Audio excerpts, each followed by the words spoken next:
ವೀಕ್ಷಕರೇ, ಗುರುಮಕ್ಕಳೇ, ಭಕ್ತರ, ಅಭಿಮಾನಿಗಳ ಮಿತ್ರರೆ, ನೋಡಿದ್ರಲ್ಲ ಯಾವ ರೀತಿ ಇದನ್ನು ತಯಾರು ಮಾಡೋದು ಅಂತ. ನೋಡಿ, ಈಗ ಇದು ತಯಾರಾಗಿದೆ. ಈ ತಯಾರಾಗಿರೋದನ್ನ ಏನು ಮಾಡಬೇಕು, ಈ ಸಾಸಿವೆಯನ್ನು 2 ವೀಲರು, 3 ವೀಲರು, 4 ವೀಲರು ಅಥವಾ ಅಂಗಡಿ, ಆಫೀಸು, ಹೊಲ, ಗದ್ದೆ, ಮನೆ ಅಕ್ಕಪಕ್ಕ, ಮೇಲೆ ಕೆಳಗೆ, ಆ ಮನೆ ಒಳಗೆ ಇದನ್ನು ಚೆಲ್ಲಬೇಕು. ಆಚೆ ಎಲ್ಲ ಈ ಸಾಸಿವೆನ, ಗೊತ್ತಾಯ್ತಲ್ಲ. ಇದನ್ನು ಹೆಂಗಂದರೆ ಈ ಪುಡಿಗಳನ್ನು ಸಪ್ರೇಟಾಗಿ ಒಂದು ಇಟ್ಕೊಂಡು ಏನೋ ಒಂದು ಬೆಂಕಿ ಕೆಂಡಗಳು ಹಾಕ್ಕೋಬೇಕು. ಬೆಂಕಿ ಕೆಂಡಗಳು ಹಾಕ್ಕೊಂಡು ಅದರಲ್ಲಿ ಇದನ್ನು ಹೊಗೆ ಬರೋ ಥರ ಮಾಡಿ ಮನೆಯ ಒಳಗೆ, ಹೊರಗೆ ಅಥವಾ ಗಾಡಿ ಸುತ್ತಲೂ, ಆಮೇಲೆ ಆಫೀಸು, ಹೋಟ್ಲು ಅಲ್ಲೆಲ್ಲ ಈ ಹೊಗೆ ಇದರಲ್ಲಿ ಇದೆಯಲ್ಲ ಪುಡಿಗಳು, ಯಾವುದು ಸಾಂಬ್ರಾಣಿ, ಆಮೇಲೆ ದಶಾಂಗಮು ಅಥವಾ 108 ಗಿಡಮೂಲಿಕೆ ಪುಡಿ, ಇದನ್ನೆಲ್ಲ ಬೆಂಕಿ ಕೆಂಡ ಮಾಡ್ಕೊಂಡು ಅದರಲ್ಲಿ ಹಾಕ್ಕೊಂಡು ಎಲ್ಲ ಹೊಗೆ ಹಬ್ಬಿಸ್ಬೇಕು. ಎಲ್ಲೆಲ್ಲಿ ಹೊಗೆ ಹಬ್ಬಿಸ್ಬೇಕು, ಮನೆ ಇರ್ಬೋದು, ಅಂಗಡಿ ಇರ್ಬೋದು, ಹೋಟೆಲ್ ಇರ್ಬೋದು, ಒಳಗಡೆ ಎಲ್ಲ ಸುತ್ತಲೂ ಒಳಗಡೆನೂ ಹಚ್ಚಬೇಕು. ಆ ಕಡೆ ಸುತ್ತಮುತ್ತ ಮನೆ ಸುತ್ತಮುತ್ತ, ಹೋಟೆಲ್, ಅಂಗಡಿ, ಆಫೀಸ್ ಸುತ್ತಮುತ್ತಲೆಲ್ಲ ಹೊಗೆ ಎಬ್ಬಿಸ್ಬೇಕಿದು. ಸ್ವಲ್ಪ ಬೆಂಕಿ ಹಾಕ್ಕೊಂಡ್ರೆ ಅದು ಹೊತ್ಕೊಬಿಡುತ್ತೆ. ಇದೆಲ್ಲ ಪುಡಿ ಇರುತ್ತೆ, ಏನು ತೊಂದರೆ ಇಲ್ಲ. ಸ್ವಲ್ಪ ಪೇಪರ್ ಹಾಕಿ, ಕೆಲವು ಪೇಪರ್ಗಳು ಹಾಕಿ ಬೆಂಕಿ ಕೆಂಡನೇ ಮಾಡ್ಬೇಕಂತೇನಿಲ್ಲ. ಊದು ಕಟ್ಟಿದ್ದಿರುತ್ತೆ ನೋಡ್ರಿ, ಊದು ಕಟ್ಟಿದ್ದು ಎಲ್ಲ ಪೀಸ್ ಮಾಡಿಬಿಡಿ. ಒಂದು 4-5 ಊದು ಕಡ್ಡಿ ತೊಗೊಬಿಟ್ಟು, ಗಂಧದ ಕಡ್ಡಿ, ಸ್ಯಾಂಡಲ್ದು, ಆ ಗಂಧದ ಕಡ್ಡಿ ತೊಗೊಬಿಟ್ಟು ಪುಡಿ ಮಾಡಿಬಿಟ್ಟು ಈ ಪುಡಿ ಆ ಬೆಂಕಿ ಹಚ್ಬಿಟ್ರೆ ಹೊತ್ಕೊಬಿಡುತ್ತೆ. ಆಮೇಲೆ ಆರಿಸ್ಬಿಟ್ರೆ ಹೊಗೆ ಬರುತ್ತೆ. ಅದನ್ನೇ ಹಾಕ್ಕೊಂಡ್ರೆ ಆಯಿತು. ಅದೇನು ಜಾಸ್ತಿ ಕಷ್ಟ ಇಲ್ಲ. ಒಟ್ಟಿನಲ್ಲಿ ಹೊಗೆ ಬರಬೇಕು ಇದು ಹೊತ್ಕೊಂಡು. ಅದಕ್ಕೆ ಏನೋ ಒಂದು ಮಾಡಿ, ಓಕೆನಾ. ಇದು ನಾನಿಲ್ಲಿ ಮಾಡಿ ತೋರಿಸ್ತಾ ಇಲ್ಲ, ನೀವು ಮಾಡ್ಕೋಬೇಕು. ಮನೆಗಳಲ್ಲಿ, ಅಡುಗೆ ಮನೆಯಲ್ಲಿ, ಬೆಡ್ರೂಮಲ್ಲಿ, ಹಾಲಲ್ಲಿ, ಮನೆ ಅಕ್ಕಪಕ್ಕ, ಮೇಲೆ ಎಲ್ಲ ಕಡೆ ಮಾಡಿದ್ರೆ ಭೂತ ಪ್ರೇತ ಪಿಶಾಚಿ ನೆಗೆಟಿವ್ ಎನರ್ಜಿ ಏನೇ ಇರಲಿ, ಕೆಟ್ಟದ್ದು ಏನೇ ಇರಲಿ, ಶಕ್ತಿಗಳು ಅವೆಲ್ಲ ಓಡೋಗುತ್ತೆ, ಅಲ್ಲಿಂದ ಇರೋದಿಲ್ಲ. ಇದಕ್ಕೆ ಮಂತ್ರಸಿದ್ಧಿ ಆಗಿರುತ್ತೆ, ಗೊತ್ತಾಯ್ತಲ್ಲ. ಇಷ್ಟು ಮಾಡ್ಕೋಬೇಕು. ಓಂ ಶಾಂತಿ. ವೀಕ್ಷಕರ, ಅಭಿಮಾನಿಗಳೇ, ಗುರುಮಕ್ಕಳೇ, ಭಕ್ತರೇ, ಮಿತ್ರರೇ, ನಿಮ್ಮೆಲ್ಲರೂ ಒಳ್ಳೆಯದಾಗಲಿ. ಮಿತ್ರರೇ, ಭಕ್ತರೇ, ಗುರುಮಕ್ಕಳೇ, ವೀಕ್ಷಕರೇ, ಭೂತ ಪ್ರೇತ ಪಿಶಾಚಿ ದೆವ್ವ ಹಿಡ್ದಿದೆ, ವಾತಾವರಣ ಸರಿಯಿಲ್ಲ, ಮನೆ ಹತ್ರ ಅಥವಾ ಆಫೀಸ್ ಹತ್ರ ಅಥವಾ ಹೋಟ್ಲಲ್ಲಿ ಅಥವಾ ಅಕ್ಕಪಕ್ಕ, ಹೊಲ ಗದ್ದೆ ಅಥವಾ ಯಾವುದೋ ಒಂದು ಜಾಗ, ಯಾವುದೋ ಒಂದು ರಸ್ತೆ, ಅಡ್ಡ ರಸ್ತೆ, ಆಕ್ಸಿಡೆಂಟ್ಗಳಾಗುತ್ತೆ ಹೆಚ್ಚಾಗಿ. ಕೆಲವು ಕಡೆ ಆಕ್ಸಿಡೆಂಟ್ಗಳಾಗುತ್ತೆ, ನೀವು ನೋಡಿರ್ಬೋದು ಹೆಚ್ಚಾಗಿ. ಈ ರೀತಿ ಕೆಲವೊಂದು ಕತ್ತಲ ಪ್ರದೇಶಗಳು ನೋಡಿದಾಗ ಭಯ ಅನ್ನೋದು ಎಲ್ಲರಿಗೂ ಶುರುವಾಗುತ್ತೆ. ಅಲ್ಲಿ ಏನೇನೋ ಆಗ್ತಾ ಇರುತ್ತೆ, ಏನೇನೋ ಒಬ್ಬೊಬ್ಬರು ಒಂದೊಂದು ಥರ ಆಗ್ತಾ ಇರುತ್ತೆ. ರಾತ್ರಿ ಹೊತ್ತು, ಹಗಲೊತ್ತು ದೆವ್ವಗಳಿರ್ಬೋದು, ಭೂತ ಪ್ರೇತ ಪಿಶಾಚಿಗಳಿರ್ಬೋದು, ಇನ್ನೊಂದು ಮತ್ತೊಂದು ಅಲ್ಲಿ ಇದೆಯೋ ಇಲ್ವೋ, ಅವರು ಭ್ರಮೇನೋ ಬಿಡಿ. ಆದರೆ ಒಬ್ಬೊಬ್ರು ಒಂದೊಂದು ಥರ ಅಲ್ಲಿ ಗೋಚರಿಸ್ತಾ ಇರುತ್ತೆ. ಕೆಲವರು ಮನೆಯಲ್ಲಿ ಮಲ್ಕೊಂಡು ನಿದ್ದೆ ಹೋಗ್ತಾಯಿದ್ರೆ ಕಾಲುಗಳು ಎತ್ತಿ ಬಿಸಾಕ್ತಾರೆ ಮೇಲ್ಗಡೆ, ಪಕ್ಕದಲ್ಲಿರೋರಿಗೆ ಒದೀತಾರೆ. ಕೈಯಲ್ಲಿ ಎತ್ತು ಕೂತ್ಕೊಬಿಟ್ಟು ಜೋರಾಗಿ ಸೀಳು ಹೊಡಿತಾರೆ, ಜೋರಾಗಿ ಕಿರ್ಚಾಡ್ತಾರೆ, ಜೋರಾಗಿ ನಗುತ್ತಾರೆ, ವಿಚಿತ್ರವಾಗಿ ಆಡ್ತಾರೆ. ಇಲ್ಲ ಪಕ್ಕದಲ್ಲಿರೋನು ನೆಪಿಸ್ಬಿಡ್ತಾರೆ, ಪಕ್ಕದಲ್ಲಿ ಮಲಗಿರ್ತಾರಲ್ಲ ಅವ್ರು ನೆಪಿಸ್ಬಿಡೋದು, ಹೇಳು ಹೇಳು ಹೇಳು ಹೇಳು ಅಂತ. ದೆವ್ವ ಬಂತು ಅಂತ, ನಾಯಿ ಬಂತು ಅಂತ, ಹಾವು ಬಂತು, ಹಾವು, ಸರ್ಪ, ಹಾವು ನಾಗದೆ ಅಟ್ಟಿಸ್ಕೊಂಬಂತು ಓಡಿಸ್ಕೊಂಬಂತು ಅಂತ, ಕಳ್ಳರು ಬಂದರು ಕಳ್ಳರು ಅಂತ ಎಬ್ಬಿಸ್ಬಿಡ್ತಾರೆ. ಈ ರೀತಿ ನನಗೂ ಆ ಥರ ಅನುಭವಗಳಾಗಿದೆ. ಪಕ್ಕದಲ್ಲಿ ಮಲಗಿರೋರು ಎಬ್ಸಿದ್ದಾರೆ, ನೋಡಿದ್ರೆ ಏನೂ ಇಲ್ಲ, ನಮ್ಮ ನಿದ್ರೆ ಕೆಡುತ್ತೆ. ಇನ್ನು ಹಗಲೊತ್ಲು ಅಲ್ಲೆಲ್ಲೋ ದೆವ್ವ ಇದೆ, ಇಲ್ಲೆಲ್ಲೋ ಕಾಣಿಸ್ಬಿಡ್ತು ಅನ್ನೋರು ಇದ್ದಾರೆ. ಮಠ ಮಧ್ಯಾಹ್ನ ಟೈಮು ಕೂಡ ಹಾಗೆ. ರಾತ್ರಿ ಹೊತ್ತು ಅಮಾವಾಸ್ಯೆ ದಿನಂತೂ, ಪೌರ್ಣಮಿ ದಿನಂತೂ ಇದೆ. ಎಷ್ಟೆಷ್ಟೋ ದೆವ್ವಗಳ ಕಥೆಗಳು, ಭೂತ ಪ್ರೇತ ಪಿಶಾಚಿ ಕಥೆಗಳು ಹುಟ್ಕೊಳ್ತವೆ. ಅವರ ಕಥೆಗಳು ಹೇಳ್ತಾರೆ. ಆ ಕಥೆಗಳು ಕೇಳ್ತಾ ಇದ್ರೆ ನಿಜಾನ ಸುಳ್ಳೋ ನಿಜಾನ ನಾವೇ ಕನ್ಫ್ಯೂಸ್ ಆಗಿಬಿಡ್ತೀವಿ. ನಮಗೆ ಯಾವುದೇ ದೆವ್ವ ಭಯ ಇರಲ್ಲ, ಇನ್ನೊಂದು ಭಯ ಇರಲ್ಲ.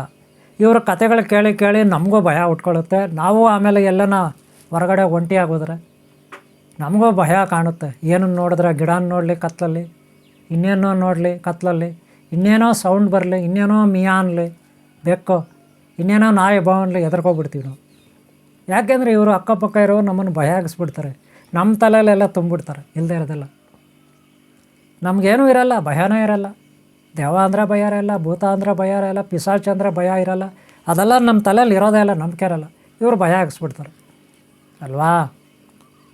ಸರಿ, ಏನೇ ಇರಲಿ, ಅಲ್ಲಿ ದೆವ್ವ ಇದೆಯೋ ಇಲ್ವೋ, ಭೂತ ಇದೆಯೋ ಇಲ್ವೋ, ಪಿಶಾಚಿ ಇದೆಯೋ ಇಲ್ವೋ, ಸಾಕಷ್ಟು ಮಂದಿಗೆ ದೆವ್ವನೂ ಬರುತ್ತೆ ಮೈ ಮೇಲೆ. ನೋಡಿರ್ಬೇಕು, ದೇವಸ್ಥಾನಗಳ ಹತ್ರ, ದರ್ಗಾಗಳ ಹತ್ರ, ಇನ್ನೆಲ್ಲ ಮಠಮಾನೆಗಳ ಹತ್ರ ನೋಡಿರ್ಬೇಕು ನೀವು. ಅಲ್ಲಿ ಗುರುಗಳೆಲ್ಲ ಬಿಡಿಸ್ತಾ ಇರ್ತಾರೆ, ಅವ್ರಿಗೆ ದೆವ್ವ ಬಿಡಿಸ್ತಿರ್ತಾರೆ, ಭೂತ ಬಿಡಿಸ್ತಿರ್ತಾರೆ, ಪಿಶಾಚಿ ಬಿಡಿಸ್ತಿರ್ತಾರೆ. ನಾನಾ ರೀತಿಯಲ್ಲಿ ಬಿಡಿಸ್ತಿರ್ತಾರೆ ಬಿಡಿ. ಕೆಲವರು ಚಾಟಿ ಏಟು ತಿಂತಾರೆ, ಚಾಟಿ ಏಟು, ಬೆತ್ತದ ಏಟು, ದೊಣ್ಣೆ ಏಟು ಎಲ್ಲ ತಿಂತಾರೆ, ಅದು ಬೇರೆ ವಿಚಾರ. ಆದರೆ ನಾನಿಲ್ಲಿ ಏನು ವಿಚಾರ ಹೇಳಕ್ಕೆ ಬಂದಿದ್ದೀನಿ ಅಂದರೆ, ಇದೆಯೋ ಇಲ್ವೋ, ಯಾರು ಮಾಟ ಮಾಡಿದಾರೋ, ಮದ್ದು ಮಾಡಿದಾರೋ, ಯಾರು ಕೆಡಿಸಿದಾರೋ, ಮನೆಯೇ ಏಳಿಗೆ ಆಗ್ತಾಯಿಲ್ಲ, ತೋಟಗಳಲ್ಲಿ ಗದ್ದೆಗಳಲ್ಲಿ ಬೆಳೆ ಬರ್ತಾಯಿಲ್ಲ, ನಾವಿಟ್ಟಿರೋ ವಾಹನಗಳ ಬಾಡಿಗೆಗೆ ಅದರಲ್ಲಿ ಸರಿಯಾಗಿ ಬಾಡಿಗೆ ಬರಲ್ಲ, ಬಾಡಿಗೆಗಳಿಗೆ ಹೋಗೋದಿಲ್ಲ. ಅದು JCB ಇರ್ಬೋದು, ಬುಲ್ಡೋಜರ್ ಇರ್ಬೋದು, 3 ವೀಲರು, 2 ವೀಲರು, 3 ವೀಲರು, 4 ವೀಲರು, ಇನ್ನೊಂದು ಮತ್ತೊಂದು ಯಾವ ಬಾಡಿಗೆಗಳು ಬರ್ತಾಯಿಲ್ಲ ಅಂತ ಕೆಲವರು ಕಷ್ಟಗಳು ನನ್ನ ಹತ್ರ ಹೇಳ್ಕೊತಾರೆ. ಇನ್ನು ಕೆಲವರು ಅಂಗಡಿಗಳು ಮತ್ತೊಂದು ವ್ಯಾಪಾರ ಆಗ್ತಾಯಿಲ್ಲ ಅಂತ ಹೇಳ್ಕೊತಾರೆ. ಇನ್ನು ಕೆಲವರು ಬೆಳೆಗಳಾಗ್ತಾಯಿಲ್ಲ ಅಂತಾರೆ. ಇನ್ನು ಕೆಲವರು ಮನೆಯೇ ಎಳಗಾಗ್ತಾಯಿಲ್ಲ, ಇನ್ನು ಕೆಲವರು ನಾನೇ ಎಳಗಾಗ್ತಾಯಿಲ್ಲ ಅಂತಾರೆ. ಕಾರಣ ರೋಗಗಳ ಬಾಧೆ ಇದೆ, ಅಯ್ಯೋ ಏನೋ ದೆವ್ವಗಳ ಬಾಧೆ ಇದೆ, ಏನೋ ಮೈಯಲ್ಲಿ ದೆವ್ವ ಹಿಡ್ಕೊಂಡಿದೆ, ಏನೋ ಅದೇ ಮಾತಾಡುತ್ತೆ, ನನ್ನ ಕೈಯಲ್ಲಿ ಏನೇನೋ ಕೆಟ್ಟ ಕೆಲಸ ಮಾಡಿಸುತ್ತೆ, ಹಿಂಗೆಲ್ಲ ಹೇಳೋರಿದ್ದಾರೆ. ಇದಕ್ಕೆಲ್ಲ ಪರಿಹಾರ ಏನು? ಅದಕ್ಕೆ ಸಾಕಷ್ಟು ಗುರುಗಳು ನಾನಾ ರೀತಿಯಲ್ಲಿ ಹೇಳ್ಕೊಟ್ಟಿರ್ತಾರೆ ನಿಮಗೆ. ಆದರೆ ನಾನು ನಿಮಗೆ ಇವತ್ತು ಏನಪ್ಪ ಹೇಳಕ್ಕೆ ಬಂದಿದ್ದೀನಿ ಅಂದರೆ, ನಾನೊಂದು ಟಿಪ್ಸು ಪಂಚತಂತ್ರ ಯಂತ್ರ ಮಂತ್ರ ನಾನು ಇವತ್ತು ನಿಮಗೆ ಮಾಡಿಕೊಡ್ಲಿಕ್ಕೆ ಇಷ್ಟಪಡ್ತೀನಿ. ಪಂಚತಂತ್ರ ಯಂತ್ರ ಭೂತ ಪ್ರೇತ ಪಿಶಾಚಗಳ ನಿವಾರಣೆಗೆ, ಅವುಗಳ ಕಾಟ ನಿವಾರಣೆಗೆ, ದಾರಿದ್ರ್ಯ ನಿವಾರಣೆಗೆ, ರೋಗಗಳ ನಿವಾರಣೆಗೆ, ಸಮಸ್ಯೆಗಳ ನಿವಾರಣೆಗೆ, ಕಷ್ಟಗಳ ಮಾಟ ಮದ್ದು ಮಾಡಿದರೆ, ಯಾರಾದರೂ ನಮಗೆ ಕೆಡಿಸಿದ್ರೆ ದೇವರು ಇನ್ನೊಂದು ಮತ್ತೊಂದು ಮಾಡಿಸ್ಕೊಂಡು ಬಂದಿದ್ದಾರೆ, ಯಾರಾದರೂ ನಮಗೆ ಮಾಟ ಮದ್ದು ಮಾಡಿಸಿದ್ರೆ ಮನೆ ಅಕ್ಕಪಕ್ಕ ಅಥವಾ 2 ವೀಲರು, 4 ವೀಲರು, 3 ವೀಲರುನಲ್ಲಿ ಅಥವಾ ಅಂಗಡಿ, ಹೋಟೆಲು, ವ್ಯಾಪಾರದ ಅಂಗಡಿ, ತರಕಾರಿ ಹಣ್ಣು ಅಂಗಡಿ ಇತ್ಯಾದಿಗಳಲ್ಲಿ ಆ ಕಡೆ ಎಲ್ಲ ಇದನ್ನು ಕೆಲವೊಂದು ಟಿಪ್ಸ್ ಇದೆ, ನಾನು ನಿಮಗೆ ಇವತ್ತು ತೋರಿಸ್ಬಿಡ್ತೀನಿ ಭಾಳ ಸಿಂಪಲ್ಲಾಗಿ. ಇದನ್ನು ನೀವೇ ಮಾಡ್ಕೋಬೋದು. ನಾನು ಯಾವ ರೀತಿ ಮಾಡೋದು ಅಂತ ತೋರಿಸ್ತೀನಿ. ಹಾಗೆ ಗುರುಗಳಾದಂಥವ್ರು, ದೇವಸ್ಥಾನ, ಮಠ, ಮಾನ್ಯ ಗುರುಗಳಿರ್ತಾರೆ, ಕೆಲವರು ಮನೆಗಳಲ್ಲೇ ಕೆಲವರು ಗುರುಗಳಿರ್ತಾರೆ, ಅವರು ಇದನ್ನು ಭಾಳ ಈಸಿಯಾಗಿ ಕಲ್ತ್ಕೋಬೋದು. ಹಾಗೆ ಸಾಮಾನ್ಯ ಜನ ಕೂಡ ಕಲ್ತ್ಕೋಬೋದು. ನಿಮ್ಮಲ್ಲಿ ಕಷ್ಟ ಅಂತ ಬಂದವ್ರಿಗೆ ನೀವು ಇದನ್ನು ಮಾಡಿಕೊಡ್ಬೋದು, ಭಾಳ ಸುಲಭವಾಗಿ ನಾನು ಹೇಳ್ಕೊಡ್ತೀನಿ. ಆದರೆ ಬೀಜಾಕ್ಷರ ಮಂತ್ರವನ್ನು 48 ದಿನ ಅಭ್ಯಾಸ ಮಾಡಿರಬೇಕು. ಬೀಜಾಕ್ಷರ ಮಂತ್ರ ನಾನು ನಿಮಗೆ ಕೊಟ್ಟಿರ್ತೀನಿ, ಆ ಬೀಜಾಕ್ಷರ ಮಂತ್ರ ನೋಡ್ಕೋಬೇಕು. ಅದನ್ನು 48 ದಿನ ನೀವು ಪಠನೆ ಮಾಡಬೇಕು. ಒಂದು ವೇಳೆ ನಿಮ್ಗೆ ಗೊತ್ತಿಲ್ಲ ಬೀಜಾಕ್ಷರ ಮಂತ್ರ, ನಾನು ಇಲ್ಲಿ ಕೊಡಲಿಲ್ಲ ಅಂದರೆ ನನಗೆ ವಾಟ್ಸಪ್ಪಲ್ಲಿ ಕನೆಕ್ಟ್ ಆಗಿ ನಾನು ನಿಮಗೆ ಬೀಜಾಕ್ಷರ ಮಂತ್ರ ಕಳಿಸ್ಕೊಡ್ತೀನಿ, ಅಥವಾ ವೀಡಿಯೋನಲ್ಲಿ ಇರುತ್ತೆ ನೋಡ್ಕೊಳ್ಳಿ ಸ್ಕ್ರೀನ್ ಮೇಲೆ. ಒಳಗಡೆ ಇದು ಯಂತ್ರ, ಪಂಚತಂತ್ರ ಯಂತ್ರ ಭೂತ ಪ್ರೇತ ಪಿಶಾಚಿ ದಾರಿದ್ರ್ಯ ಮಾಟ ಮದ್ದುಗೆ ನಿವಾರಣೆಗೆ. ಓಕೆನಾ? ಇದು ಯಾವ ರೀತಿ ಮಾಡೋದು ಹೇಗೆ ಅನ್ನೋದು ನಾನು ನಿಮಗೆ ತೋರಿಸ್ಕೊಡ್ತೀನಿ ವಿವರವಾಗಿ, ನಿಧಾನಕ್ಕೆ ಲಾಸ್ಟ್ವರೆಗೂ ನೋಡಿ. ಗೊತ್ತಾಯ್ತಲ್ಲ? ಇದನ್ನು ಏನೇನು ಮಾಡಬೇಕು ಅನ್ನೋದನ್ನು ನಾನು ನಿಮಗೆ ಎಲ್ಲ ಹೇಳ್ಕೊಡ್ತೀನಿ ನೀಟಾಗಿ. ಓಕೆನಾ? ಇದನ್ನು ನೀಟಾಗಿ ನೋಡಿ, ಈ ವಿಡಿಯೋ ಲಾಸ್ಟ್ವರೆಗೂ ನೋಡಿ. ಓಕೆನಾ? ಇದಕ್ಕೆ ಕೆಲವೊಂದು ವಸ್ತುಗಳನ್ನು ಬಳಸ್ತಾರೆ, ಏನೇನಂತ ಒಂದು ಸಾರಿ ನಿಮ್ಗೆ ತೋರಿಸ್ಬಿಡ್ತೀನಿ ನೋಡಿರಿ. ಇದರಲ್ಲಿ ಸಾಸಿವೆ ಇದೆ, ನಾಗಸಿಂಧೂರ ಇದೆ, ಆಮೇಲೆ ಕುಂಕುಮ, ಅರಿಶಿನ, ಅಷ್ಟಗಂಧ ಇದೆ ಇದರಲ್ಲಿ. ಈ ಡಬ್ಬದಲ್ಲಿ ಏನೇನಿದೆ ಅಂದರೆ 108 ಗಿಡಮೂಲಿಕೆಗಳು ಒಂದು ಇದೆ, ಆಮೇಲೆ 108 ಗಿಡಮೂಲಿಕೆಗಳು, ಮತ್ತು ಇನ್ನೂ ಸಾಕಷ್ಟು ಐಟಮ್ಸ್ ಇದೆ. ಏನೇನು ಅಂತ ನಿಮಗೆಲ್ಲ ಅಲ್ಲಿ ಹಾಕಿ ನಾನು ವೀಡಿಯೋ ಮಾಡೋಕ್ಕೆ ತೋರಿಸ್ತೀನಿ. ಓಕೆನಾ? ಈ ವಿಡಿಯೋನ ಲಾಸ್ಟ್ವರೆಗೂ ನೋಡಿ. ಓಕೆ? ಏನಕ್ಕೆಲ್ಲ ಆಗುತ್ತೆ ಅನ್ನೋದು ನೀವು ತಿಳ್ಕೊತೀರ. ಓಕೆನಾ?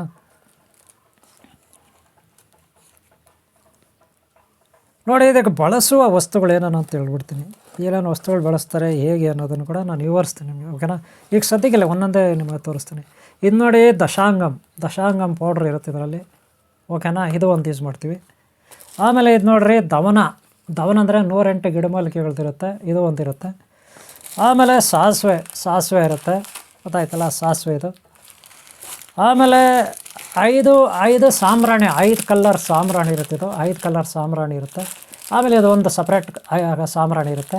ಇವೆಲ್ಲ ಬಳಸ್ತೀವಿ, ಗೊತ್ತಾಯ್ತಲ್ಲ? ಇನ್ನೂ ಅನೇಕ ವಸ್ತುಗಳನ್ನು ಬಳಸಿ ನಿಮಗೆ ಮಾಡ್ತಕ್ಕಂಥದ್ದು. ಓಕೆನಾ? ನೋಡೋಣ. ಈಗ ನೋಡಿ ನೀವು ಇದು ಹೇಗೆ ತಯಾರು ಮಾಡೋದು ಅಂತ ನೋಡೋಣ. ಓಕೆನಾ? ಸರಿನಾ? ಓಕೆ, ನೋಡೋಣ. ಇವರೇ ವಿಡಿಯೋನ ಲಾಸ್ಟ್ವರೆಗೂ ನೋಡಿ ಹೇಗೆ ಮಾಡೋದಂತ, ಯಾವ ರೀತಿ ಮಾಡೋದಂತ ನಿಮಗೆ ಸ್ವಲ್ಪ ಇವರಾಗಿ ತೋರಿಸ್ತೀನಿ ನೋಡಿ. ಮೊದಲಿಗೆ ನಾವು ಅದಕ್ಕೆ ಬೇಕಾದಂಥ ಐಟಮ್ಸ್ ಏನೇನು ಅಂದ್ಬಿಟ್ಟು ನಾನಿಲ್ಲಿ ಇಟ್ಟಿದ್ದೀನಿ. ಇನ್ನೂ ಕೆಲವು ಐಟಮ್ಸ್ ಇಡಬೇಕು, ಆಮೇಲೆ ಇಡ್ತೀನಿ. ಮೊದಲು ಆಸನ ಹಾಕ್ಕೊಡಿ. ಒಂದು ಆಸನ, ಕೂತ್ಕೊಳ್ಳೋ ಜಾಗ ಚೆನ್ನಾಗಿರಬೇಕು, ಶುದ್ಧವಾಗಿರಬೇಕು. ಕೆಳಗಡೆ ನಾನು ಡಬಲ್ ಮ್ಯಾಟ್ ಹಾಕಿದ್ದೀನಿ, 2 ಮ್ಯಾಟ್ ಹಾಕಿದ್ದೀನಿ. ಹಾಗೆ ಮುಂದ್ಗಡೆ ಕೆಳಗೊಂದು ಪೇಪರ್ ಹಾಕಿದ್ದೀನಿ, ಅದ್ರ ಮೇಲೆ ಒಂದು ಬಟ್ಟೆ ರೆಡ್ ಕಲರ್ ಹಾಕ್ಕೊಂಡಿದ್ದೀನಿ. ಅದ್ರ ಮೇಲೆ ನೋಡಿ ಸಾಸಿವೆ, ಇದು ಮೊದಲನೇದು ಯೆಲ್ಲೋ ಕಲರ್ ಅಥವಾ ಬಿಳಿ ಸಾಸಿವೆ ಅಂತ ಕರೀತಾರೆ, ಗೊತ್ತಾಯ್ತಲ್ಲ? ಇದು ಗ್ರಂಥಿ ಅಂಗಡಿಯಲ್ಲಿ ಸಿಗುತ್ತೆ, ನಿಮಗೆ ಭಾಳ ಸುಲಭ ಸಿಗುತ್ತೆ. ಹಾಗೆ ನೋಡಿರಿ, ಇದು 108 ಗಿಡಮೂಲಿಕೆಗಳ ಕಾಯಿ, ಬೇರು, ಎಲೆ, ತೊಗಟೆ ಇತ್ಯಾದಿ ಗೊತ್ತಾಯ್ತಲ್ಲ, 108 ಗೊತ್ತಾಯ್ತೇನ್ರಿ. ನೆನ್ಪಿಟ್ಕೊಳ್ಳಿ, ಇದು ಕೇಳಿದ್ರೆ ನಿಮಗೆ ಕೊಡ್ತಾರೆ, ಓಕೆನಾ.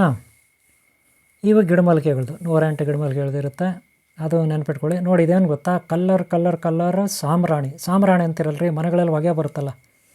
ಹಾಗೆ ಈ ದರ್ಗಾ ಫಕೀರ್ ಬಾಬಾಗಳು ಎಲ್ಲ ಇದನ್ನು ಅಂಗಡಿಗಳ ಹತ್ರ ಬಂದು ನವಿಲುಗರಿ ಎತ್ಕೊಂಬಂದು ಏನೋ ಒಂದು ಎತ್ಕೊಂಬಂದು ಮಡಿಕೆದು ಅದ್ರಲ್ಲಿ ಹಾಕ್ಕೊಂಡು ಹೊಗೆ ಎಬ್ಸ್ಕೊಂಡು ಬರ್ತಾರೆ, ನೋಡಿರ್ಬೇಕು. ಅದು 5 ಕಲ್ಲರ್ ಇರುತ್ತದು. ಇದು ಸಿಂಗಲ್ಲು, ನೆನ್ಪಿಟ್ಕೊಳ್ಳೋದು ಸಿಂಗಲ್ಲು, ಅದು 5 ಕಲ್ಲರು, ಒಟ್ಟು 6 ಕಲ್ಲರ್ ಆಯ್ತು. ಈಗ ಇದು ಕೂಡ ಸಾಂಬ್ರಾಣಿನೇ. ಸಾಮಾನ್ಯವಾಗಿ ಬಾಣಂತಿಗಳು ಮಕ್ಕಳಾದಾಗ ಅದು ಯೂಸ್ ಮಾಡ್ತಾರೆ. ಇದು ನೋಡ್ರಿ, ಇದು ಪೌಡ್ರ್ ಏನು ಗೊತ್ತಾ ನಿಮಗೆ, ದಶಾಂಗಮ್. ಇದು ದಶಾಂಗಮ್ಮು ಪೌಡ್ರ್. ಇದು ಕೂಡ ಗಿಡಮೂಲಿಕೆಗಳ ಪೌಡ್ರ್ ಇರುತ್ತೆ, ನೆನಪಿಟ್ಕೊಳ್ಳಿ. ಆದರೆ ಇಷ್ಟು ಪದಾರ್ಥಗಳ ಜೊತೆಗೆ ಇನ್ನೂ ಕೆಲವು ಇಟ್ಕೋಬೇಕು. ಏನು, ದೀಪ, ಉರಿಯುವ ದೀಪ, ಗುರುವೇ ದೊಡ್ಡವನು. ಆಮೇಲೆ ಗಂಗೆನ ನಾವು ಕೈಯಲ್ಲಿ ಹಾಕ್ಕೊಂಡು ಮೊದಲು ಶುದ್ಧಿ ಮಾಡ್ಕೋಬೇಕೆಲ್ಲ. ಮೊದಲು ಗಂಗಾದೇವಿ ಬಗ್ಗೆ ಪ್ರಾರ್ಥನೆ ಮಾಡಿರಬೇಕು. ಆನಂತರ ಓಂ ಶ್ರೀ ಸಿದ್ಧಿ ಬುದ್ಧಿ ಧೂಮ್ರಕೇತು ಕಲ್ಕೆ ಚಿಂತಾರ ವಿದ್ಯಾ ಮಹಾಗಣಾಧಿಪತಿ ಶ್ರೀ ಬೆಳ್ಳಿಮಾತ್ ದೇವಸೇನಮಾತ್ ಕುಮಾರಸ್ವಾಮಿ ಮುಷ್ಕರಾಜ್ ಮಯೂರ ದೇವತಾ ವಾಹನ ಗಣಂಗಳೇ ನಮಂತ. ಅನಂತರ ಓಂ ಶ್ರೀ ಮಾತಾ ಪಿತಾ ಪೂರ್ವಶಕ್ತಿ ಹಿತೈಷಿ ಬಂಧು ಮಿತ್ರ ಶಕ್ತಿ ಗುರುಶಕ್ತಿ ದೇವತಾ ಶಕ್ತಿ ಇವ್ರನ್ನೆಲ್ಲ ತಿಳ್ಕೊಬೇಕು. ಹಾಗೆ ನಾವು ಏನು ಸಿದ್ಧಿ ಮಾಡ್ಕೊಂಡಿರ್ತೀವಿ ಮಂತ್ರ, ಬೀಜಾಕ್ಷರ ಮಂತ್ರ, ಆ ಮಂತ್ರವನ್ನು ನಾವು ಇಲ್ಲಿ ಗುರುಗಳಿಂದ ನಾವು ಪಡೆದಿರ್ತೀವಿ, ಸಾಧನೆ ಮಾಡಿರ್ತೀವಿ. ಆ ಮಂತ್ರನ ನಾವು ಇಲ್ಲಿ ಹೇಳಬೇಕು. ಆ ಮಂತ್ರ ಏನಂತ ನೀವು ಗುರುಗಳ ಹತ್ರ ಪಡ್ಕೋಬೇಕು. ಗುರುಗಳು ನಿಮಗೆ ಬೇಕಾದವರು ನಿಮಗೆ ಒಂದು ಬೀಜಾಕ್ಷರ ಮಂತ್ರ ಇದಕ್ಕೆ ಸಂಬಂಧಪಟ್ಟಿದ್ದು ಕೊಡ್ತಾರೆ, ಅವ್ರ ಹತ್ರ ಪಡ್ಕೊಳ್ಳಿ, ಓಕೆನಾ. ನೀವು ಆಗಾಗ ಸ್ಕ್ರೀನ್ ಮೇಲೆ ಕೂಡ ನೋಡ್ಬೋದು. ಆ ಮಂತ್ರ ಆದಷ್ಟು ನಾನು ಕೊಡ್ತೀನಿ ನೋಡಿ. ಮೊದಲು ನಾವು ಇದನ್ನು ಗಿಡಮೂಲಿಕೆಗಳು 108 ಗಿಡಮೂಲಿಕೆಗಳು, ಬೀಜ, ಕಾಯಿ, ತೊಗಟೆ ಎಲ್ಲ. ಇದು ಸಾಸಿವೆ, ನಾನು ಆಗಲೇ ತೋರಿಸ್ದೆ, ಗೊತ್ತಾಯ್ತಲ್ಲ. ಇದು ಬಂದು ಪೌಡ್ರು.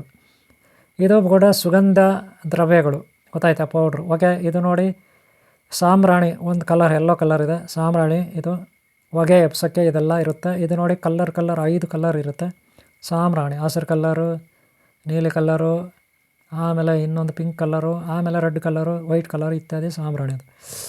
ಆಮೇಲೆ ನಿಮಗೆ ನಾಗಸಿಂಧೂರ ತೊಗೊಂಡಿದ್ದೀನಿ ನೋಡಿ. ಇದು ನಾಗಸಿಂಧೂರ ಇರುತ್ತೆ, ಲಾಸ್ಟ್ ಟೈಮ್ ನೀವು ವೀಡಿಯೋಗಳಲ್ಲಿ ನೋಡಿರ್ತೀರ. ಇದು ನಾಗಸಿಂಧೂರ ಭಾಳ ಸುಗಂಧವಾಗಿರುತ್ತದು, ಏತಕ್ಕೆ ಅಂತ ಹೇಳ್ತೀನಿ. ಆಮೇಲೆ ನೋಡಿ, ಇದು ವಿಭೂತಿ ತಗೊಳ್ಳಿ, ಇದು ಕೂಡ ತಗೋಬೇಕು. ಇವೆಲ್ಲ ಇಟ್ಕೋಬೇಕು. ಏಕೆ ಅಂದರೆ ಇಲ್ಲಿ ಯಂತ್ರ ರೆಡಿ ಮಾಡಬೇಕು ಅಂದರೆ ದುಷ್ಟಶಕ್ತಿಗಳನ್ನು ಓಡಿಸ್ಲಿಕ್ಕೆ ಇವೆಲ್ಲ ಬೇಕೇ ಬೇಕು. ಹಾಗೆ ಅರಿಶಿಣ, ಕುಂಕುಮ, ಅಷ್ಟಗಂಧ ಇದೆಲ್ಲ ಇರುತ್ತೆ, ಓಕೆನಾ. ಅಷ್ಟಗಂಧ ಅದರಲ್ಲಿ ಮಿಕ್ಸ್ ಮಾಡಿದ್ದೀನಿ ನಾನು. ನೋಡಿಯಪ್ಪ, ಮೊದಲಿಗೆ ನಾವು ಏನು ಮಾಡಬೇಕು, ಇವೆಲ್ಲ ಒಂದು ಡಬ್ಬದಲ್ಲಿ 2 ಡಬ್ಬ ಇಟ್ಕೋಬೇಕಲ್ಲಿ ನೋಡಿ. 2 ಡಬ್ಬ ಇಟ್ಕೊಂಡಿದ್ದೀನಿ. ಉರಿಯುವ ಬೆಳಗುವ ದೀಪ ಇಟ್ಕೊಂಡಿದ್ದೀನಿ ನೋಡಿ. ಕುಂಕುಮ ತೊಗೊಂಡು ಎಲ್ಲ ಹಾಕ್ತೀನಿ ನೋಡಿ, ಒಂದು ಡಬ್ಬದಲ್ಲಿ ಹಾಕ್ತೀನಿ ನೋಡ್ಕೊಳ್ಳಿ. ಆ ಕಡೆ ಡಬ್ಬದಲ್ಲಿ ಹಾಕ್ತೀನಿ. ಏತಕ್ಕೆ ಅಂದರೆ ಆ ಕಡೆ ಡಬ್ಬದಲ್ಲಿ ಹಾಕ್ತೀನಿ ಅಂದರೆ ಆಮೇಲೆ ನಿಮ್ಗೆ ಗೊತ್ತಾಗುತ್ತೆ ಏನಕ್ಕೆ ಅಂತ ನೋಡಿ, ಆ ಡಬ್ಬದಲ್ಲಿ. ಹಾಗೆ ಅಷ್ಟಗಂಧ, ಅಶ್ವಿನಿ ಗಂಧ ಇದು. ಹಾಗೆ ಅರಿಶಿಣ 3 ಮಿಕ್ಸ್ ಇರುತ್ತೆ, ಅಲ್ಲ 2 ಮಿಕ್ಸ್ ಇರುತ್ತೆ. ಅಷ್ಟಗಂಧ ಆಮೇಲೆ ಅರಿಶಿಣ 2 ಮಿಕ್ಸ್ ಇರುತ್ತದು, ಯೆಲ್ಲೋ ಕಲರು. ಅದೆಲ್ಲ ಒಂದು ಡಬ್ಬದಲ್ಲಿ ಹಾಕಿದ್ದೀನಿ. ಇದು ನೋಡಿ ಭೂತಾಳೆ ಇದು ಇರುತ್ತೆ, ರಕ್ತ ಭೂತಾಳೆ ಅಂತಿರಲ್ಲ ಅದನ್ನು ನಾವು ಪೀಸ್ಗಳು ಮಾಡಿ ಹಾಕಬೇಕು, ಗೊತ್ತಾಯ್ತಲ್ಲ. ಇದು ಹಾಕಬೇಕು. ಆ ಒಂದು ಡಬ್ಬದಲ್ಲಿ ಅಲ್ಲಿ 2 ಡಬ್ಬ ಇಟ್ಟಿದ್ದೀನಿ, ಈ ಕಡೆ ಒಂದು ಡಬ್ಬ, ಆ ಕಡೆ ಒಂದು ಡಬ್ಬ. ಮೊದಲು ಆ ಡಬ್ಬದಲ್ಲಿ ಏನೇನು ಹಾಕಬೇಕು ಅಂತ ನೋಡ್ಕೊಬಿಡಿ. ನೋಡ್ರಿ, ರಕ್ತ ಭೂತಾಳೆ ಪುಡಿ, ಆಮೇಲೆ ಅಶ್ವಿನಿ ಗಂಧ, ಆಮೇಲೆ ನಾಗಸಿಂಧೂರ, ಕುಂಕುಮ, ಅದೆಲ್ಲ ಅದರಲ್ಲಿ. ಈಗ ಅರ್ಥ ಆಯ್ತೇನ್ರಿ. ಆ ಡಬ್ಬದಲ್ಲಿ ಹಾಕೋಬೇಕು, ಗೊತ್ತಾಯ್ತು. ಆಮೇಲೆ ಬಿಳಿ ಸಾಸಿವೆ ಹಾಕ್ಬೇಕು ರೀ ನೋಡಿ. ಇದು ಬಿಳಿ ಸಾಸಿವೆ ಇದೆ, ಪಾಕೆಟ್ ಬೇಡ, ಲೂಸ್ ಇದೆ, ನನ್ನ ಹತ್ರ ಎತ್ಕೊತೀನಿ. ಅಲ್ಲಿ ಲೂಸ್ ಹಾಕ್ತೀನಿ ನೋಡಿ. ಲೂಸ್ ಇದೆ, ಲೂಸ್ ಆದರೂ ಸಿಗುತ್ತೆ ಅಂಗಡಿಯಲ್ಲಿ, ಗಂಧಿ ಅಂಗಡಿಯಲ್ಲಿ, ಅಥವಾ ಪಾಕೆಟ್ ಆದರೂ ಸಿಗುತ್ತೆ. ನೀವೇನು ಕೇಳಿದ್ರೆ ಅದು ಕೊಡ್ತಾರೆ, ಅರ್ಥ ಆಯ್ತಲ್ಲ. ಈಗ ಬಿಳಿ ಸಾಸಿವೆನ ಒಂದಷ್ಟು ಪ್ರಮಾಣದಲ್ಲಿ ಆ ಡಬ್ಬದಲ್ಲಿ ಹಾಕೋಬೇಕು. ಇವಾಗ ಆ ಡಬ್ಬದಲ್ಲಿ ನೀವು ನಾಗಸಿಂಧೂರ, ವಿಭೂತಿ, ಅಶ್ವಿನಿ ಗಂಧ ಇದೆಲ್ಲ ಹಾಕಿದರೆ ಆ ಡಬ್ಬದಲ್ಲಿ ಹಾಕೋಬೇಕು ನೋಡಿ. ನಾನು ಅದರಲ್ಲಿ ಹಾಕ್ಕೊಳ್ತೀನಿ ಒಂದಷ್ಟು. ಏನಕ್ಕೆ ಅಂದರೆ ಇದು ಮನೆ ಮೇಲೆ ಅಕ್ಕಪಕ್ಕ ಒಳಗೆ ಚೆಲ್ಲಿಕ್ಕೆ ಸಾಸಿವೆ.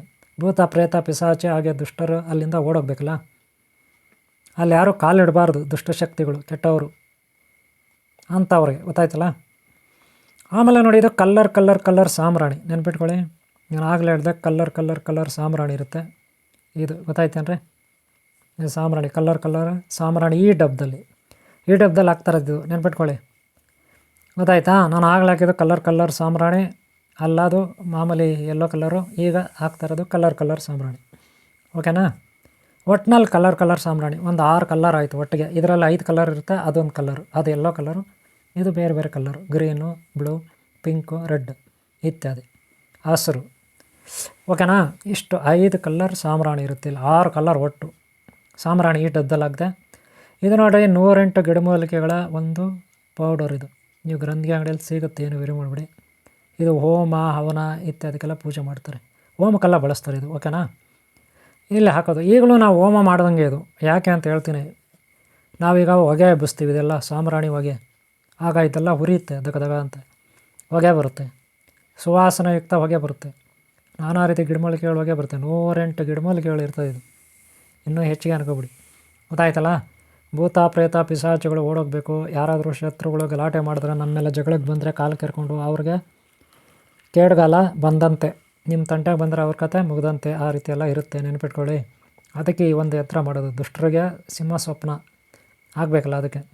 ಇದು ನೋಡಿ ಪೌಡ್ರು, ಗೊತ್ತಾಯ್ತಲ್ಲ. ಲೂಸ್ ಇದೆ, ನನ್ನ ಹತ್ರ ಬೇರೆ ಇದೆ, ಮೀನಾಕ್ಷಿ ದಶಾಂಗಮ್ ಇದು, ಗೊತ್ತಾಯ್ತಲ್ಲ. ಅದು ಬಂದು ದವನಮ್ಮದು ಆ ಕಡೆ ಇದ್ದಿದ್ದು ಆವಾಗಲೇ, ಗೊತ್ತಾಯ್ತಲ್ಲ. ಇದು ನೋಡ್ರಿ ದಶಾಂಗಮ್ ಇದು. ಓಕೆನಾ. ಇದು ನೋಡ್ಕೊಳ್ಳಿ. ಇದು ಪೌಡ್ರ್ ನಿಮ್ಗೆ ಎಷ್ಟು ಬೇಕಷ್ಟು ಹಾಕ್ಕೊಳ್ಳಿ, ತೊಂದರೆ ಇಲ್ಲ. ಒಟ್ಟಿನಲ್ಲಿ ಆ ಬಾಕ್ಸ್ ತುಂಬ ಮಾಡಿರಿ, ಗೊತ್ತಾಯ್ತಲ್ಲ. ಬಾಕ್ಸ್ ತುಂಬ ಒಟ್ಟಾರೆ ಆಗಬೇಕೆಲ್ಲ ಒಟ್ಟಿಗೆ. ಇವೆಲ್ಲ ಹಾಕ್ಕೊಂಡು ಆದಮೇಲೆ ನಾವೇನು ಮಾಡಬೇಕು, ಇವೆಲ್ಲ ಸಿಗುತ್ತೆ ಅಂಗಡಿಯಲ್ಲಿ, ತೊಗೊಳ್ಳಿ ಬೇಕಾಗಿರೋದು, ಗೊತ್ತಾಯ್ತಲ್ಲ. ಇದು ದಶಾಂಗಮ್. ಓಕೆನಾ. ತೊಗೊಳ್ಳಿ, ಅಂಗಡಿಯಲ್ಲಿ ಸಿಗುತ್ತೆ. ಈಗೇನು ಮಾಡ್ಬೇಕಂದ್ರೆ ನೋಡಿ, ಇಲ್ಲಿ ಹೇಳಿದ್ನಲ್ಲೂ ಅವೆರಡು ಸಿಗುತ್ತೆ, ತೊಗೊಳ್ಳಿ. ಆಮೇಲೆ ಅದೆಲ್ಲ ಒಂದು ಕವರಲ್ಲಿ ಹಾಕಿ ಮಿಕ್ಸ್ ಮಾಡಬೇಕು. ಯಾವುದು ಈ ಡಬ್ಬನೂ ಅಷ್ಟೇ, ಆ ಡಬ್ಬನೂ ಅಷ್ಟೇ, ಗೊತ್ತಾಯ್ತಲ್ರಿ. ಈ ಡಬ್ಬನೂ ಅಷ್ಟೇ, ಆ ಡಬ್ಬನೂ ಅಷ್ಟೇ ಮಿಕ್ಸ್ ಮಾಡ್ಕೋಬೇಕು. ಓಕೆನಾ. ಏನೇನು ಹಾಕ್ದೆ ಅಂತ ಗೊತ್ತಿದೆಯಲ್ಲ ನಿಮಗೆ. ಯಾವುದು ಸಾಂಬ್ರಾಣಿ ಎಲ್ಲೋ ಕಲರು, ಆಮೇಲೆ ಬೇರೆ ಬೇರೆ 5 ಕಲರು, ಆಮೇಲೆ ಬಂದು ನೋಡಿ ಇದು 108 ಗಿಡಮೂಲಿಕೆಗಳದ್ದು, ಆಮೇಲೆ ಇದು ಪುಡಿ ಸುಗಂಧ ಪುಡಿ ಗಿಡಮೂಲಿಕೆಗಳದ್ದು, ಗೊತ್ತಾಯ್ತಲ್ಲ. ಇದು ಸಾಸಿವೆ, ಬಿಳಿ ಸಾಸಿವೆ, ಗೊತ್ತಾಯ್ತಲ್ಲ. ಇವೆಲ್ಲ ಹಾಕಿದ್ವಿ. ಅದ್ರ ಜೊತೆಗೆ ಇನ್ನೂ ಅಶ್ವಿನಿಗಂಧ ಕೂಡ ಹಾಕಿದ್ವಿ, ಗೊತ್ತಾಯ್ತಲ್ಲ. ಭೂತಾಳ ಚಕ್ಕೆನ ಹಾಕಿ ನೋಡಿ. ಇದು ಕವರಲ್ಲಿ ಹಾಕ್ಕೊಂಡು ಮಿಕ್ಸ್ ಮಾಡ್ಕೋಬೇಕು. ಈಗ ಈ ಡಬ್ಬದಲ್ಲಿರುತ್ತೆ. ಇದನ್ನು ಸುಮ್ಮನೆ ಹಲ್ಲಾಡಿಸಿದ್ರೆ ಮಿಕ್ಸ್ ಆಗಿಬಿಡುತ್ತೆ. ಒಂದು ಕವರಲ್ಲಿ ಹಾಕಿ ಹಲ್ಲಾಡಿಸಿದ್ರೆ ಮಿಕ್ಸ್ ಆಗುತ್ತೆ, ನೆನ್ಪಿಟ್ಕೊಳ್ಳಿ. ಮಿಕ್ಸ್ ಆದಮೇಲೆ ಮತ್ತೆ ಅದೇ ಡಬ್ಬದಲ್ಲಿ ಯಾವುದಾನ ಚಿಕ್ಕ ಕವರಲ್ಲಿ ಹಾಕಿ ಅದೇ ಡಬ್ಬದಲ್ಲಿ ಹಾಕಿ. ನೀವು ಒಂದು ಚಿಕ್ಕ ಕವರಲ್ಲಿ ಹಾಕ್ಕೊಳ್ಳಿ, ಆ ಡಬ್ಬದಲ್ಲಿ ಒಂದು ಚಿಕ್ಕ ಕವರ್ ಇಟ್ಕೊಳ್ಳಿ. ಯಾಕಂದರೆ ಬೇರೆಯವ್ರಿಗೆ ನೀವು ಯಾರಿಗಾದರೂ ಪೋಸ್ಟ್ ಮಾಡಿದ್ರೆ, ಕೊರಿಯರ್ ಮಾಡಿದ್ರೆ, ಅಥವಾ ಯಾರಾದರೂ ಕೊಟ್ಟರೆ ಅವ್ರ ಕವರಲ್ಲಿ ಹಿಡ್ಕೊಂಡು, ಆ ಕವರಲ್ಲಿದ್ದರೆ ಸೇಫ್. ಅವರು ಕೈಯಲ್ಲಿ ಹಿಡ್ಕೋಬೇಕಲ್ಲ. ಆಮೇಲೆ ಬೆಂಕಿ ಕೆಂಡುಗಳ ಮೇಲೆ ಅದನ್ನು ಹಾಕಬೇಕು, ಆವಾಗ ಹೊಗೆ ಬರುತ್ತೆ. ಆ ಹೊಗೆನ ಮನೆಯಲ್ಲೆಲ್ಲ, ಬೆಡ್ರೂಮಲ್ಲಿ, ಅಡುಗೆ ಮನೆಯಲ್ಲಿ ಮನೆ ಮೇಲೆ ಅಕ್ಕಪಕ್ಕ ಎಲ್ಲ ಹೊಗೆ ಆಡಿಸೋದಿದು. ಭಾಳ ಸುಗಂಧವಾಗಿರುತ್ತೆ ಹೊಗೆ ಅದು.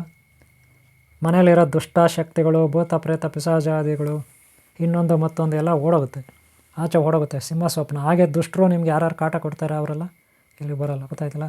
ಇದು ನೋಡಿ, ಇದು ಸಾಸಿವೆ, ನಾಗಸಿಂಧೂರ, ಭೂತಾಳೆ ಚಕ್ಕೆದು, ಗೊತ್ತಾಯ್ತಲ್ಲ. ಆಮೇಲೆ ವಿಭೂತಿ, ಆಮೇಲೆ ಅಶ್ವಿನಿಗಂಧ, ಅದೆಲ್ಲ ಇದರಲ್ಲಿರುತ್ತೆ, ಗೊತ್ತಾಯ್ತಂದರೆ. ಇದು ಚೆಲ್ಲಕ್ಕೆ ನೆನ್ಪಿಟ್ಕೊಳ್ಳಿ, ಇದು ಚೆಲ್ಲಕ್ಕೆ, ಅದು ಹೊಗೆ ಎಬ್ಸೋಕ್ಕೆ ನೆನ್ಪಿಟ್ಕೊಳ್ಳಿ. ಇದು ಕುಂಕುಮ, ಅಶ್ವಿನಿಗಂಧ, ಸಿಂಧೂರ ಅದೆಲ್ಲ ಇರೋದು, ಅದೇನಿದ್ರು ಚೆಲ್ಲಿಕೆ. ಈಗ ನಾವು ಮಹಾಮಂಗಳಾರತಿ ಮಾಡಬೇಕು. ನೀವು ಮನೆಯಲ್ಲಿ ತುಂಬ ಚೆನ್ನಾಗಿ ಮಾಡ್ಕೊಳ್ಳಿ, ನಾನು ಸುಮ್ಮನೆ ನಿಮಗೆ ತೋರಿಸ್ತಾ ಇದ್ದೀನಿ, ನೆನ್ಪಿಟ್ಕೊಳ್ಳಿ. ನೀವು ಮನೆಯಲ್ಲಿ ಹಣ್ಣು ಕಾಯಿ ಹೂವು ಎಲ್ಲ ಇಟ್ಕೊಂಡು ಒಳ್ಳೆ ಕರ್ಪೂರ ಹಚ್ಚಿ ಊದ್ಕಡ್ಡಿ ಹಚ್ಚಿ ಮಾಡ್ಕೊಳ್ಳಿ. ನೀವು ನಾನು ಮಾಡ್ದಂಗೆ ಎಲ್ಲ ಮಾಡೋಕ್ಕೆ ಹೋಗ್ಬೇಡಿ. ಇದು ನೀವು ಚೆನ್ನಾಗಿ ಮಾಡ್ಕೊಳ್ಳಿ. ಹೂವು ಗಿವ ಇಟ್ಟು ಒಂದು ದೇವ್ರ ಫೋಟೋ ಮುಂದ್ಗಡೆ ಇಟ್ಕೊಳ್ಳಿ. ನೋಡಿರಿ, ನಾವು ಸಪ್ತಚಕ್ರಗಳ ಕುಂಡಲಿನಿ ಯೋಗದಲ್ಲಿ ನಾವು ಸಾಧಕರು ಇರ್ತೀವಿ. ಯಾರು ಸಪ್ತಚಕ್ರಗಳ ಕುಂಡಲಿನಿ ಸಾಧನೆ ಮಾಡಿದ್ದಾರೆ ಅವರಿಗೆ ಪೂಜೆ ಗೀಜೆ ಇದೆಲ್ಲ ಏನೂ ಅವರು ಮಾಡಬೇಕಾದ ಅವಶ್ಯಕತೆ ಇರಲ್ಲ. ಯಾಕಂದರೆ ಅವರಲ್ಲೇ ದೈವ ಇರುತ್ತೆ, ಅವರಲ್ಲೇ ನೂರಾರು ಸಾವಿರಾರು ಅನಂತ ಶಕ್ತಿಗಳು, ದೈವಿ ಶಕ್ತಿ ಅವರಲ್ಲಿ ಇರುತ್ತೆ. ಯಾರು ಕುಂಡಲಿನಲ್ಲಿ ಯಶಸ್ಕಂಡರು ಅವರಲ್ಲಿ, ಗೊತ್ತಾಯ್ತಾ, ಅವರಲ್ಲಿ ಮಹಾಶಕ್ತಿನೇ ಇರುತ್ತೆ. ಅವರು ಬರೀ ಸ್ಪರ್ಶ ಮಾಡಿದ್ರೆ ಸಾಕು ಎಲ್ಲ ಪ್ರಾಣ ಪ್ರತಿಷ್ಠೆ ಆಗಿಬಿಡುತ್ತೆ. ಅಷ್ಟೇ ಅಲ್ಲ, ಅವ್ರು ಎಷ್ಟೋ ಬೀಜಾಕ್ಷರ ಮಂತ್ರಗಳು ಕಲ್ತಿರ್ತಾರೆ, ಸಾಧನೆ ಮಾಡಿರ್ತಾರೆ. ಅವ್ರು ಬರೀ 1 ಸಾರಿ ಹೇಳಿದ್ರೆ ಸಾಕು, 2 ಸಾರಿ ಹೇಳಿದ್ರೆ ಸಾಕು, 9 ಸಾರಿ ಹೇಳಿದ್ರೆ ಸಾಕು, ಪ್ರಾಣ ಪ್ರತಿಷ್ಠೆ ಆಗಿಬಿಡುತ್ತೆ. ಆದರೆ ಹೊಸಬರು ನೀವೆಲ್ಲ ಹಂಗಲ್ಲ, ನೀವೆಲ್ಲ ಕಲಿಯೋರು, ಇನ್ನೂ ಪ್ರಾಕ್ಟೀಸ್ ಮಾಡೋರು. ಅದಕ್ಕೆ ನೀವು ಭಾಳ ನಿಧಾನಕ್ಕೆ ಮಾಡ್ಕೊಳ್ಳಿ ಮನೆಯಲ್ಲಿ, ಓಕೆನಾ. ನಿಧಾನಕ್ಕೆ ಮಂತ್ರಗಳು ಹೇಳ್ಕೊಳ್ಳಿ, ಬೀಜಾಕ್ಷರ ಮಂತ್ರಗಳು, ಏನು ಸಿದ್ಧಿ ಮಾಡ್ಕೊಂಡಿದ್ದೀರ ಮಂತ್ರಗಳು ಹೇಳ್ಕೊಳ್ಳಿ, ಓಕೆನಾ. ಇಷ್ಟು ಇದೊಂದು ಗೊತ್ತಾಯ್ತನ್ರಿ. ಈಗ ಹೆಂಗೆ ಮಾಡೋದಂತ ಗೊತ್ತಾಯ್ತನ್ರಿ, ನೋಡ್ಕೊಂಡ್ರಿ. ಇಷ್ಟೇ ಇದು. ಈಗ ನಿಮ್ಮ ಭಕ್ತರಿಗೆ ಏನೋ ಕೊಡ್ಬೋದು, ಅರ್ಥ ಆಯ್ತನ್ರಿ. ವೀಕ್ಷಕರೇ, ಗುರುಮಕ್ಕಳೇ, ಭಕ್ತರ ಅಭಿಮಾನಿಗಳ ಮಿತ್ರರೆ, ನೋಡಿದ್ರಲ್ಲ ಯಾವ ರೀತಿ ಇದನ್ನು ತಯಾರು ಮಾಡೋದು ಅಂತ. ನೋಡಿ, ಈಗ ಇದು ತಯಾರಾಗಿದೆ. ಈ ತಯಾರಾಗಿರೋದನ್ನ ಏನು ಮಾಡಬೇಕು, ಈ ಸಾಸಿವೆಯನ್ನು 2 ವೀಲರು 3 ವೀಲರು 4 ವೀಲರು ಅಥವಾ ಅಂಗಡಿ, ಆಫೀಸು, ಹೊಲ ಗದ್ದೆ, ಮನೆ ಅಕ್ಕಪಕ್ಕ ಮೇಲೆ ಕೆಳಗೆ ಆ ಮನೆ ಒಳಗೆ ಇದನ್ನು ಚೆಲ್ಲಬೇಕು. ಆಚೆಲ್ಲ ಈ ಸಾಸಿವೆಯನ್ನು, ಗೊತ್ತಾಯ್ತಲ್ಲ. ಇದನ್ನು ಹೆಂಗಂದರೆ ಈ ಪುಡಿಗಳನ್ನು ಸಪ್ರೇಟಾಗಿ ಒಂದು ಇಟ್ಕೊಂಡು ಏನೋ ಒಂದು ಬೆಂಕಿ ಕೆಂಡಗಳು ಹಾಕ್ಕೋಬೇಕು. ಬೆಂಕಿ ಕೆಂಡಗಳು ಹಾಕ್ಕೊಂಡು ಅದರಲ್ಲಿ ಇದನ್ನು ಹೊಗೆ ಬರೋ ಥರ ಮಾಡಿ ಮನೆಯ ಒಳಗೆ ಹೊರಗೆ ಅಥವಾ ಗಾಡಿ ಸುತ್ತಲೂ, ಆಮೇಲೆ ಆಫೀಸು, ಹೋಟ್ಲು ಅಲ್ಲೆಲ್ಲ ಈ ಹೊಗೆ ಇದರಲ್ಲಿ ಇದೆಯಲ್ಲ ಪುಡಿಗಳು, ಯಾವುದು ಸಾಂಬ್ರಾಣಿ, ಆಮೇಲೆ ದಶಾಂಗಮು ಅಥವಾ 108 ಗಿಡಮೂಲಿಕೆ ಪುಡಿ, ಇದನ್ನೆಲ್ಲ ಬೆಂಕಿ ಕೆಂಡ ಮಾಡ್ಕೊಂಡು ಅದರಲ್ಲಿ ಹಾಕ್ಕೊಂಡು ಎಲ್ಲ ಹೊಗೆ ಹಬ್ಬಿಸ್ಬೇಕು. ಎಲ್ಲೆಲ್ಲಿ ಹೊಗೆ ಹಬ್ಬಿಸ್ಬೇಕು? ಮನೆ ಇರ್ಬೋದು, ಅಂಗಡಿ ಇರ್ಬೋದು, ಹೋಟೆಲ್ ಇರ್ಬೋದು, ಒಳಗಡೆ ಎಲ್ಲ ಸುತ್ತಲೂ, ಒಳಗಡೆನೂ ಹಚ್ಚಬೇಕು, ಆ ಕಡೆ ಸುತ್ತಮುತ್ತ ಮನೆ ಸುತ್ತಮುತ್ತ, ಹೋಟೆಲ್, ಅಂಗಡಿ, ಆಫೀಸ್ ಸುತ್ತಮುತ್ತಲೆಲ್ಲ ಹೊಗೆ ಎಬ್ಬಿಸ್ಬೇಕಿದು. ಸ್ವಲ್ಪ ಬೆಂಕಿ ಹಾಕ್ಕೊಂಡ್ರೆ ಅದು ಹೊತ್ಕೊಬಿಡುತ್ತೆ. ಇದೆಲ್ಲ ಪುಡಿ ಇರುತ್ತೆ, ಏನು ತೊಂದರೆ ಇಲ್ಲ. ಸ್ವಲ್ಪ ಪೇಪರ್ ಹಾಕಿ, ಕೆಲವು ಪೇಪರ್ಗಳು ಹಾಕಿ ಬೆಂಕಿ ಕೆಂಡನೇ ಮಾಡ್ಬೇಕಂತೇನಿಲ್ಲ. ಊದು ಕಡ್ಡಿದ್ದಿರುತ್ತೆ ನೋಡಿರಿ, ಊದು ಕಡ್ಡಿದ್ದು ಎಲ್ಲ ಪೀಸ್ ಮಾಡಿಬಿಡಿ. ಒಂದು 4-5 ಊದು ಕಡ್ಡಿ ತೊಗೊಬಿಟ್ಟು, ಗಂಧದ ಕಡ್ಡಿ, ಸ್ಯಾಂಡಲ್ದು, ಆ ಗಂಧದ ಕಡ್ಡಿ ತೊಗೊಬಿಟ್ಟು ಪುಡಿ ಮಾಡಿಬಿಟ್ಟು ಈ ಪುಡಿ ಆ ಬೆಂಕಿ ಹಚ್ಬಿಟ್ರೆ ಹೊತ್ಕೊಬಿಡುತ್ತೆ. ಆಮೇಲೆ ಆರಿಸ್ಬಿಟ್ರೆ ಹೊಗೆ ಬರುತ್ತೆ. ಅದನ್ನೇ ಹಾಕ್ಕೊಂಡ್ರೆ ಆಯಿತು. ಅದೇನು ಜಾಸ್ತಿ ಕಷ್ಟ ಇಲ್ಲ. ಒಟ್ಟಿನಲ್ಲಿ ಹೊಗೆ ಬರಬೇಕು ಇದು ಹೊತ್ಕೊಂಡು. ಅದಕ್ಕೆ ಏನೋ ಅದು ಮಾಡಿ, ಓಕೆನಾ? ಇದು ನಾನಿಲ್ಲಿ ಮಾಡಿ ತೋರಿಸ್ತಾ ಇಲ್ಲ, ನೀವು ಮಾಡ್ಕೋಬೇಕು. ಮನೆಗಳಲ್ಲಿ ಹೊಗೆ ಹಾಕಬೇಕು. ಸಾಂಬ್ರಾಣಿ ಹೊಗೆ ರೀ, ಇನ್ನೇನೂ ಇಲ್ಲ. ಇದು ಬೇರೆ ಇನ್ನೇನೂ ಇಲ್ಲ. ಇದನ್ನು ಮಾಡಿಬಿಟ್ರೆ ನೀವು ಮನೆ ಒಳಗೆ, ರೂಮ್ಗಳಲ್ಲಿ, ಅಡುಗೆ ಮನೆಯಲ್ಲಿ, ಬೆಡ್ರೂಮಲ್ಲಿ, ಹಾಲಲ್ಲಿ, ಮನೆ ಅಕ್ಕಪಕ್ಕ ಮೇಲೆ ಎಲ್ಲ ಕಡೆ ಮಾಡಿದ್ರೆ ಭೂತ ಪ್ರೇತ ಪಿಶಾಚಿ ನೆಗೆಟಿವ್ ಎನರ್ಜಿ ಏನೇ ಇರಲಿ, ಕೆಟ್ಟದ್ದು ಏನೇ ಇರಲಿ, ಶಕ್ತಿಗಳು ಅವೆಲ್ಲ ಓಡೋಗುತ್ತೆ, ಅಲ್ಲಿಂದ ಇರೋದಿಲ್ಲ. ಇದಕ್ಕೆ ಮಂತ್ರಸಿದ್ಧಿ ಆಗಿರುತ್ತೆ. ಗೊತ್ತಾಯ್ತಲ್ಲ? ಇಷ್ಟು ಮಾಡ್ಕೋಬೇಕು. ಇಷ್ಟನ್ನು ಮಾಡ್ಕೊಳ್ಳಿ. ಅಕಸ್ಮಾತ್ ನೀವು ಮಾಡ್ಕೊಳಕ್ಕೆ ಆಗಿಲ್ಲ ಅಂದರೆ ಗುರುಗಳಿರ್ತಾರೆ ಅಕ್ಕಪಕ್ಕ, ನಿಮಗೆ ಗುರುಗಳಿರ್ತಾರೆ, ಸಾಕಷ್ಟು ಗುರುಗಳಿರ್ತಾರೆ ಇದು ಮಾಡೋರು, ವಿದ್ಯೆ ಕಲ್ತಿರ್ತಾರೆ, ಸಾಕಷ್ಟು ಮಂದಿ ಮಾಡ್ತಾರೆ. ಒಳ್ಳೆಯವ್ರ ಹತ್ರ ಮಾಡಿಸಿ, ಪ್ರಾಮಾಣಿಕರ ಹತ್ರ, ಓಕೆನಾ? ಇಷ್ಟು ಹೇಳ್ತಾರೆ. ಈ ಪ್ರೋಗ್ರಾಮ್ ಮುಗಿಸ್ತಾ ಇದ್ದೀರಿ. ನಿಮ್ಮೆಲ್ಲರೂ ಒಳ್ಳೆಯದಾಗಲಿ. ನಿಮ್ಮೆಲ್ಲರ ರೋಗಗಳು, ಕಷ್ಟಗಳು, ದಾರಿಗಳು ನಾಶ ಆಗಲಿ. ಹಾಗೆ ಹಿಂದಿನ ಭಾಗ ನೋಡಿ, ಮುಂದಿನ ಭಾಗ ನೋಡಿ. ಈ ವಿಡಿಯೋ ಇಷ್ಟ ಆದರೆ ಒಂದು ಲೈಕ್ ಮಾಡಿ. ನಿಮ್ಮ ಪ್ರೋತ್ಸಾಹ ಇದ್ದರೆ ಮತ್ತೆ ನಾನು ಇರುತ್ತೆ ಕಾರ್ಯಕ್ರಮ ಮಾಡೋಕ್ಕೆ ಅನುಕೂಲ ಆಗುತ್ತೆ, ಓಕೆನಾ? ನಿಮ್ಗೆ ಒಳ್ಳೆಯದಾಗಲಿ. ಯಾರ್ಯಾರು ಒಳ್ಳೆಯವ್ರಿದ್ದಾರೆ ಎಲ್ಲರೂ ಒಳ್ಳೆಯದಾಗಲಿ. ಒಂದು ಲೈಕ್ ಮಾಡೋದು ಮರಿಬೇಡಿ. ಹಾಗೆ ಕಾಮೆಂಟ್ ಒಂದು ಮಾಡಿರಿ. ಹಾಗೆ ಸಬ್ಸ್ಕ್ರೈಬ್ ಮಾಡ್ಕೊಳ್ಳಿ, ಓಕೆನಾ? ಓಂ ಶಾಂತಿ, ಓಂ ಶಾಂತಿ, ಓಂ ಶಾಂತಿ.